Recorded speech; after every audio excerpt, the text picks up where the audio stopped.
Everybody knew about the comet. It was in all the newspapers. When it finally passed close to the Earth, it lit up the sky for 3 nights. It was beautiful. People who were not usually interested in looking beyond their television screens took at least one look outside. Even people like Darren. Darren was looking in the bathroom mirror at the spots on his face. They were near his nose. His mum always said he got spots because he ate too many sweets. But he hated sweets and he never ate chocolate. His mum loved chocolate and she never got spots. It wasn't fair. Darren was just going to examine his biggest spot when his mum called out, "Darren! Darren! Look at this!" "Oh, Mum, I'm busy!" But Darren's mum refused to take no for an answer. She knew her 13-year-old son liked science fiction. A bit of science fact would do him no harm. This sort of thing didn't happen every day after all. They said that this comet was only going to pass the Earth once. She didn't want Darren to miss it. "Darren Miller, come down right now!" When Darren got downstairs, the door to the garden was open. He could see both his parents outside. They were looking up, their faces lit by a gentle light. He went out and stood next to them. Then he too looked up. It was indeed a lovely thing to see. Darren was pleased his mum had called him. The sky was full of beautiful coloured light. It made Darren think of Christmas lights and all the bright colours he loved when he was younger. It was so beautiful that he almost forgot about his spots. The next day, all of the newspapers were full of pictures and stories about the comet. Some of the newspapers were quite excited about it, because the comet had passed very close to the Earth. "Comet nearly hits Earth," said one headline in a newspaper. "Earth escapes comet," said another. Most of the newspaper reports also mentioned the beauty of the comet. They all said how lucky we were to see such a wonderful thing. Of course, there were the usual pessimists who said that the comet would put something nasty into the air we breathe. Others said the comet was a sign that the end of the Earth was coming. However, most people took no notice of these warnings. Life went on as usual. Life for Darren meant getting ready for school again after the holidays. Comets were nice, but now he had more important things to think about. He had to make himself look good for the beautiful Vanessa. Darren's school was just an ordinary school in the city of Sheffield in England. It was no better than any other school in Sheffield, but it did have Vanessa. Vanessa was a brown-haired, brown-eyed girl in the same year as Darren. She had smiled at Darren once. He remembered it well. It had happened in the last week before the holidays. He had let her go in front of him in the queue for lunch. She hadn't said thank you, but she had given him a little smile. It had showed her perfect white teeth.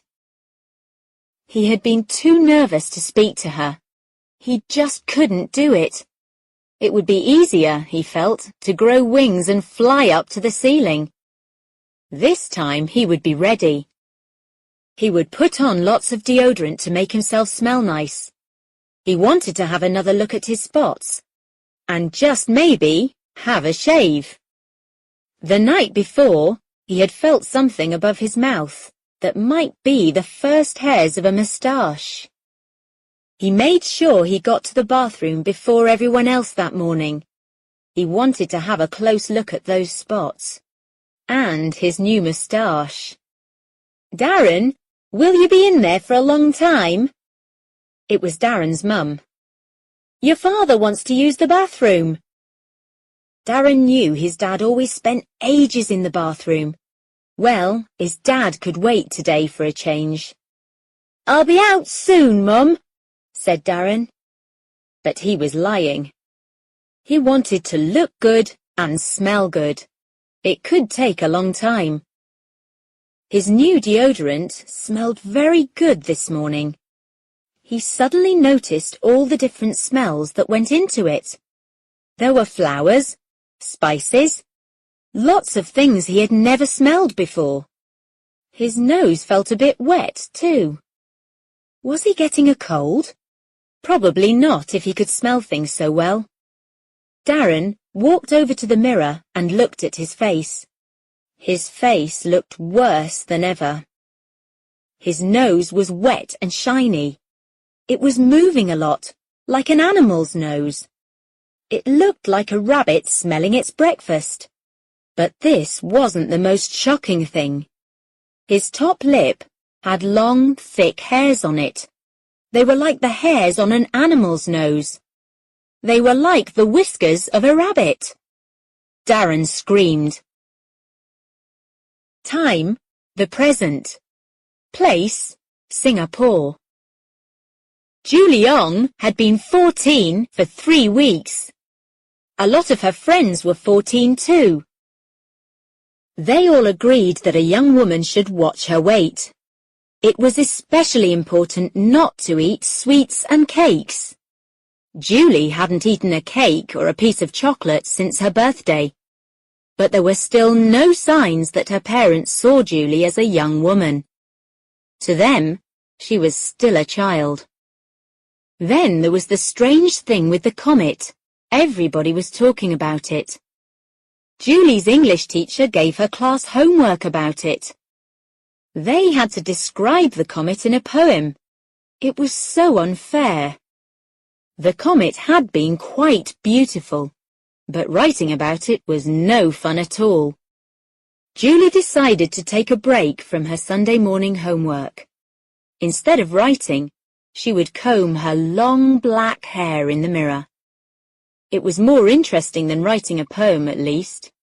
Her parents wouldn't notice that she was wasting time. She could hear them at the other end of the house, talking about the comet. They weren't talking loudly, but she could still hear them. Her hearing wasn't normally that good.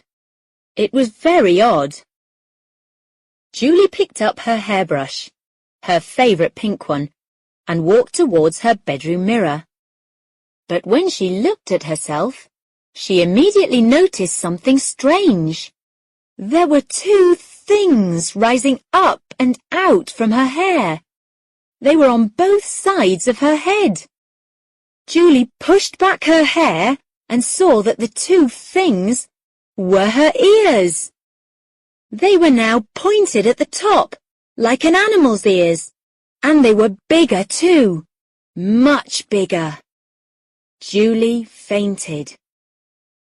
Darren's new whiskers grew even longer over the next week. His nose became much better at smelling things too. He could smell almost anything from a long distance away now. His dad had his own smell. So had his mum. Everybody had their own smell. Having a good nose was useful, and Darren liked it. He liked his whiskers too, and he couldn't really shave them off. It would hurt, he was sure, if he tried. Anyway, he was getting used to them. In Singapore, Julie Ong discovered that her hearing had become extremely good. She could hear almost everything. Darren didn't know it yet, but the beautiful Vanessa had now grown long teeth like a cat's. She had whiskers too, and suddenly she seemed to enjoy eating a lot of fish.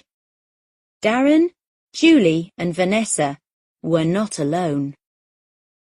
Sudden changes were happening all over the world. Many young people between the ages of 12 and 18 had developed the special strength of some kind of animal.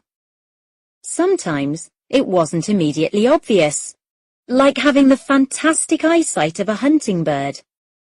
But often the changes were obvious. Some had grown long tails and they could hold on to things with them. Some had webbed skin on their hands and feet so that they could swim fast. Some had the strength of a bull. Others could run as fast as a horse. They all looked human still, but in some way they had changed. Of course, adults everywhere were extremely worried. Why had their children changed? What had produced the changes? What could they do to help their children? Darren discovered that his amazing nose had many advantages too. He found that he could tell what mood people were in just by their smell, even if they were trying to hide it. That was useful.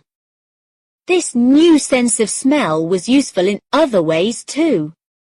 If he lost something, he could always find it by using his nose. He helped his mum buy the freshest and tastiest food in the supermarket.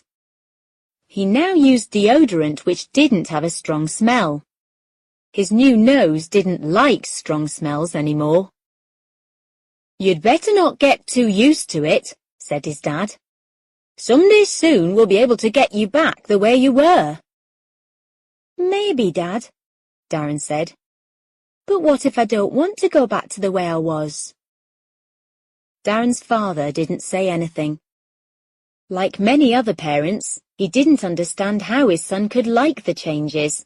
He wanted the old Darren back, the Darren without the whiskers and the amazing sense of smell. And why had some young people changed while others hadn't? That was the question every adult in the world was asking. Some adults blamed the children themselves for the changes. They said they watched too much TV, or ate the wrong things, or didn't behave in the right way. Most people blamed the comet. "Comet causes horrible teenage changes," was the kind of headline found on the front page of many newspapers. They all had similar stories. Everybody was saying that it must have been the comet. What else could it have been? The comet had, in some strange way, affected the bodies of some teenagers. "I don't think the changes are horrible," said Julie to her friends. "I think my new hearing is very useful. I think my ears are rather beautiful too." Some of Julie's friends agreed with her. "I like my new wings," said one. "I can change colour like a chameleon. Isn't that cool?" said another. Teenagers everywhere were comparing their changes. Some were stronger, others were faster, others could jump higher. But no matter what changes happened, they were still teenagers.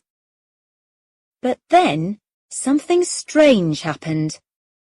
Some teenagers began to return to normal. Some eventually lost all sign of their changes and went back to what they had been before. But why? The answer came almost by accident. A teen called Danny was given a job in an advertisement. Danny had wings and he could fly. In the advertisement, Danny had to fly over a children's party and give out chocolate biscuits. Danny hated chocolate biscuits, but he had to eat some during the advertisement. It was after he ate his second biscuit that something started happening. His wings started to get smaller. Soon they disappeared completely. He couldn't fly anymore. Danny was a normal teenager again. Why had it happened? It was the chocolate. It had to be. Scientists tested the effect of chocolate on other teenagers. They discovered that if the teenagers ate a few things with chocolate in them, they went back to normal. The world now knew why some children hadn't been affected by the comet. The mystery was solved. The comet had only changed teenagers who didn't eat chocolate. "I don't like chocolate. You know that," Darren told his parents. "I've never liked it." But all you have to do is eat a bit and you'll go back to normal, said Dad. You want to be normal again, don't you, Darren? Darren thought about Vanessa. He liked her new cat looks. Vanessa had found Darren's changes attractive too. She had spoken to him quite a lot lately. If you mean, do I want to be like most of my friends, then yes. But some of my friends have changed, and we like the changes. Why should I want to go back? Anyway, I hate chocolate. His parents couldn't make him change his mind. Maybe if his friends agreed to change back, Darren would too. But that wasn't as easy as it seemed. A lot of teenagers felt the same way as Darren. Some adults accepted their new teenagers because the changes were useful in daily life. If you were faster and stronger, for example, you could work better. But most adults expected that their teenagers would want to return to how they had been before. Many of them did. But a lot of teenagers simply didn't care what the adults wanted. They refused to eat the chocolate. In Singapore, Julie Ong finally ate some chocolate. Soon her beautiful big ears were gone. She often remembered them and was sad.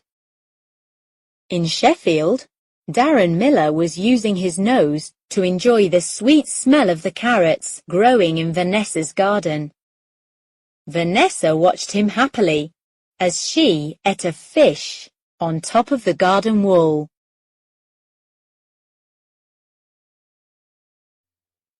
There was forest all round for hundreds of kilometres. And there were no roads in the forest. There were only tracks. 2 tents stood in a clearing. 2 men were standing near the tents. The younger man, Manuel, was making coffee on a small stove. He looked up at the sky. "It's going to rain today," he said. "I know," replied Leon. "And the rain will turn the ground into mud. Then we'll never get back to base." 4 men were working in the forest. They were looking for iron and other metals. Leon was the boss, and he was angry. It was early morning. Leon and Manuel were ready to leave, but Joe and Pedro were out in the forest. "They left in the truck 2 days ago," said Leon. "They're very late." Joe was always making trouble. He was younger than Leon, and he was clever. He wanted to be boss. Manuel poured the coffee into mugs, and the 2 men drank it slowly. Suddenly, they heard the sound of a truck. "They're back," said Manuel. The truck came up the rough track. It stopped near the tents. Joe jumped out. He was a big man with red hair. He was smiling. His smile made Leon more angry. "You're late," said Leon. "Where have you been?" "Hunting," replied Joe, and he held up his rifle. "Hunting?" Leon shouted angrily. "That's not your job. We haven't time for hunting." "We were away for 2 days," replied Joe. "We're not very late." "I'm the boss here," Leon shouted. Joe looked at Leon angrily. He was not smiling now. "We're late, very late," said Leon. "The rain will start soon, and then there will be mud everywhere. We must leave now." Manuel took down the tents, and Joe and Pedro put the boxes into the truck. "Hurry!" shouted Leon. "It's 10 o'clock. Let's go." Soon, everything was in the truck. Joe sat in the driver's seat. Leon sat beside him. Manuel and Pedro climbed into the back of the truck. Joe started the engine, and the journey began. They drove easily for the first 20 kilometers. Then they came to a stream. "There was no water here last week," Pedro shouted to Manuel. "Look at the water now!" The stream was full of water. Joe slowed down and drove the truck carefully through the rushing water. They crossed the stream, and Joe drove faster. The rain was now falling heavily. The track was very muddy, and the truck began to slide. "Watch out!" shouted Leon. But it was too late. The truck stopped. The wheels were still turning, but the truck was not moving. The wheels were turning round and round in the mud. Leon got out, and Pedro and Manuel jumped down. Joe sat in the driver's seat. Leon looked at the wheels in the mud. Then he looked up at Joe. "It's your fault," he said angrily. "You were driving too fast." "Pedro, you cut branches from those trees," ordered Leon. "And you, Manuel, throw the branches under the wheels." Pedro got a large knife out of the truck, and Manuel helped him. Leon turned to Joe. "You, come and help us." Joe did not move. "I'm driving the truck," he said. "That's my job." "I'm boss here," shouted Leon. "Come and help us." Joe did not say anything. He did not get out of the truck. Leon looked at him angrily. Then Leon walked away. Manuel and Pedro threw branches under the wheels. "Okay, that's enough," said Leon. "Let's go." Joe started the engine again. Pedro and Manuel pushed the back of the truck. The wheels turned, and the engine roared. But the truck did not move. "Push harder!" shouted Leon. Suddenly, the truck moved forward. It was out of the mud. Pedro and Manuel shouted happily. At that moment, a large branch flew up from under a wheel. It hit Leon's arm. He stepped back and fell in the mud. "Stop the truck!" shouted Manuel. "Leon's hurt!" At midday, it was still raining heavily. The track was covered with mud. Joe drove slowly, and the truck did not stop again. They climbed up a steep hill. On the other side, the track went down to a river. It was the biggest river in the forest. This was the last river between the men and their base. An old wooden bridge crossed over the river. They drove down towards the bridge. "Look!" Leon shouted to Joe. "Something's wrong! It's the bridge! It's broken!" Joe did not stop the truck. He drove down slowly to the bank of the river. He drove to the edge of the broken bridge. Then he stopped. They all got out of the truck. They stood in silence. Nobody spoke. They looked at the broken bridge and at the rushing water. Pedro spoke first. "There is no way across the river now. How can we get back to base?" "We must get help," said Leon. "Pedro, you climb back up the hill. Take the radio with you and call base. Perhaps they'll hear you and send help."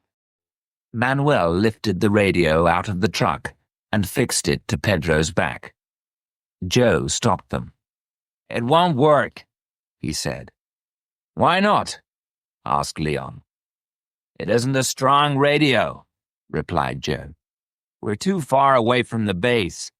No one will hear us from this side of the river. We must cross the river by ourselves." "We can't," said Leon. "We must get help." "We can't get help from here," said Joe. We must cross the river first. Then we can get help. But how do we get across? Asked Leon.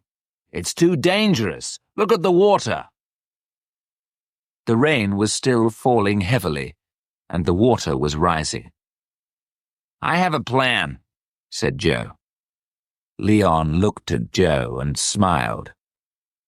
You're clever, Joe, Leon said. You always have plans, but they never work.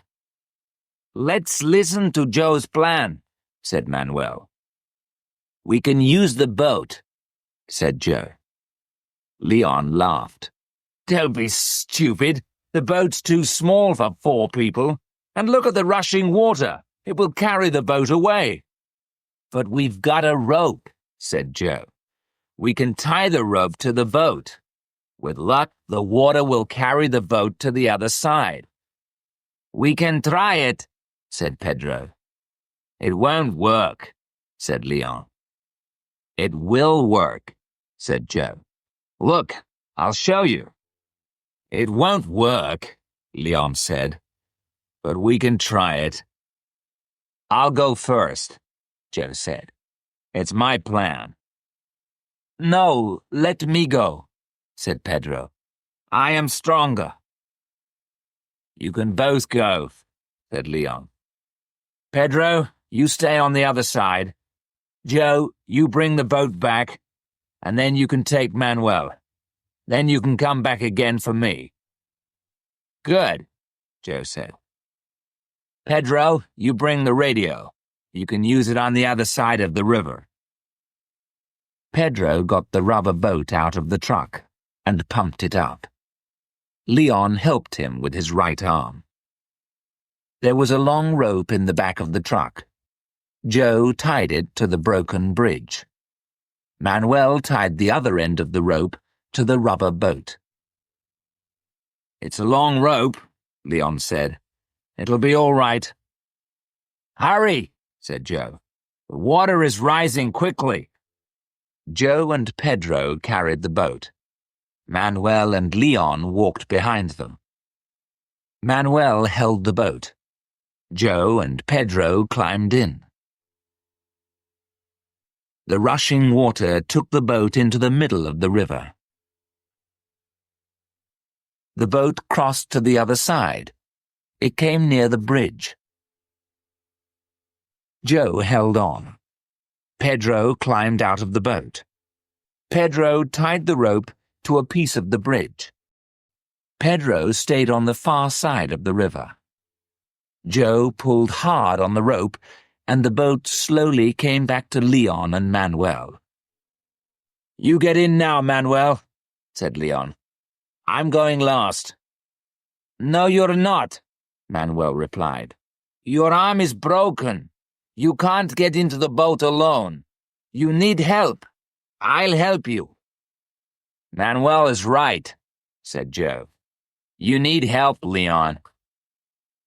Manuel helped Leon into the boat. He sat down in the boat, and Joe pulled hard on the rope. Trouble came suddenly. Joe and Leon were in the middle of the river. Leon saw the tree first.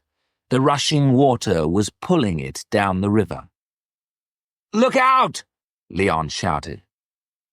Joe looked round. At that moment, the branches of the tree hit the boat. Joe held on to the rope. His feet slipped, and the boat moved away from him. Hold on to the rope! Leon shouted. But Joe did not listen. He let go of the rope and swam towards the rubber boat. Joe was a good swimmer, and he soon reached the boat. He held it tightly and kicked his legs hard in the water. The boat moved away from the tree. Good! Joe shouted to Leon. The boat's free! Leave the boat! Shouted Leon. Save yourself! Joe did not listen. He held the boat and kicked his legs. A few moments later, Joe heard a loud noise. What's that? he asked Leon. "It's a waterfall," replied Leon. "The water will pull the boat over. Leave the boat. Save yourself." "Look!" shouted Joe. "There's a rock in front of us. We must reach it." "Don't be a fool," said Leon. "Save yourself. You can't save me." The water rushed round the boat. It was pulling them towards the waterfall. Joe kicked his legs harder. The boat moved quickly towards the rock. "Get ready!" shouted Joe. "Jump for the rock!" Leon was ready. The boat came near the rock, and Leon jumped. Joe let go of the boat and swam to the rock. The two men lay on the rock. For a few minutes, they did not say anything. Then Leon turned and smiled at Joe. Joe had saved his life. "We're not safe yet," Joe shouted. "The rain has stopped, but the water is still rising. It'll cover the rock in an hour or two." Joe was right. There was water all round the two men. In front of them, the water dropped over the waterfall. Behind them, there was the broken bridge. "We must get help," said Leon. "But how?" "Pedro," replied Joe. "He can help us. He's got the radio." Pedro was waiting on the far side of the river. He watched Joe and Leon. They climbed onto the rock. They were safe. "They won't be safe for long," thought Pedro. "I must call base and get help." Pedro climbed up the hill behind him. He walked quickly for half an hour. At the top of the hill, he climbed onto a high rock. He took the radio off his back and pulled out the aerial. Pedro spoke into the radio. "PX-75 calling base. PX-75 calling base." He waited and listened. "PX-75 calling base. PX-75 calling base." There was no reply. "PX-75 calling base. PX-75 calling base." Philip was sitting at the control desk. He was listening to the radio. PX-75 was Leon's number. Philip turned the dials of the radio. The voice became clearer. "Hello, PX-75, said Philip. "This is base. What's your message? Over." "Hello, base. PX-75 here. Pedro speaking. Can you hear me?" "Loud and clear, Pedro. What's your message? Over." "We're in trouble," said Pedro. "The bridge over the River Sandano is broken. Joe and Leon are on a rock in the middle of the river. They are above the waterfall. Can you send help? Over." "River Sandano, near bridge, above waterfall." "Okay, Pedro. Help is coming. Over." Pedro climbed down the hill to the broken bridge. Manuel was waiting on the other side of the river. Pedro shouted, and Manuel waved. Both men looked down the river. The water was rising fast, and the rock looked very small now. On the rock, Joe was holding Leon in his arms. Leon's arm was covered in blood. His eyes were closed, and he did not move. Then Joe heard the noise. A helicopter. It was high above the broken bridge. "A helicopter!" Joe shouted. "Leon, look!" But Leon's eyes were closed, and he said nothing. The helicopter was soon over the rock. A rope was lowered, and Joe held it. Then he tied it round Leon.